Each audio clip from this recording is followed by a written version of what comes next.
All right, White House hopefuls are painting a bullseye on Hillary Clinton at last night's Democratic debate. And national pollster Frank Luntz breaks down the winners and losers. Thanks, Allison. Last night we gathered 29 rather angry Democrats here at Villanova University to explain to us what they thought of the Democratic primary race up to this point and to give their moment-by-moment reactions to the different presidential candidates as they responded in the most recent Democratic primary debate.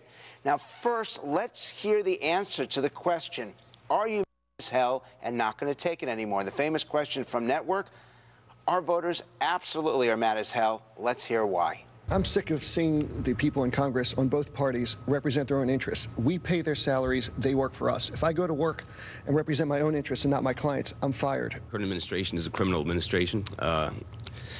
They seem to just have a very narrow worldview, and it reflects in the policies they push. And I'm mad because their government's for sale. Once again, we used the patented Fox dial technology. Voters had these small devices about the size of a remote control. They turned it up or down based on whether they wanted to vote for or against the individual. It registers on the screen. The higher the lines go, the more favorable the reaction. But if the lines go down, it means that they don't like what they're hearing.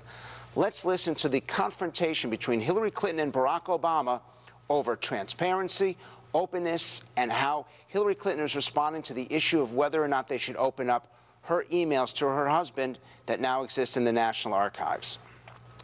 That's not my decision to make, and I don't believe that any president or first lady ever has, but certainly we'll move as quickly as our circumstances and the processes of the National Archives permits. Senator Obama, your hands up. Well, look, I'm glad that Hillary took the phrase, turn the page. It's a good one, but this is an example of not turning the page. We have just gone through one of the most secretive administrations in our history and not releasing, I think, these records. At the same time, Hillary, as you're making the claim that this is the basis for your experience, I think is a problem. Part of what we have to do is invite the American people back to participate in their government again. Part of what we need to do is rebuild trust in our government again. And that means being open and transparent and accountable to the American people. That's the key word, rebuilding trust. When Obama challenged her for being secretive and compared what she was doing with the Clinton administration and the Bush administration, he scored very high. The idea for Democrats is, how are we going to change that? How are we going to rebuild trust? Now, there's a second segment that Obama talked about, which is ending the climate of fear. Once again, he scored quite well. Miles, let's take a look. We have been governed fear for the last 6 years. And this president has used the fear of terrorism to launch a war that should have never been authorized. We are seeing the same pattern now.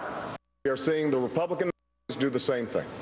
And it is very important for us to draw a clear line and say, we are not going to be governed by fear. We will take threats seriously.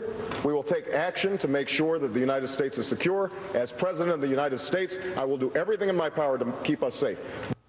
Incredible, positive, and therefore it was not surprising that when we ended the session, our respondents overwhelmingly picked Barack Obama as the winner of tonight's debate, the one that surprised them the most, the one that they wanted to hear even more from.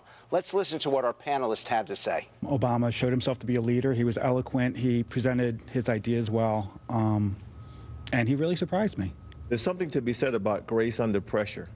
And in the heat of the debates and things going back and forth between candidates, I think Obama did the best job. Clearly, last night was a good night for Barack Obama. Back to you guys.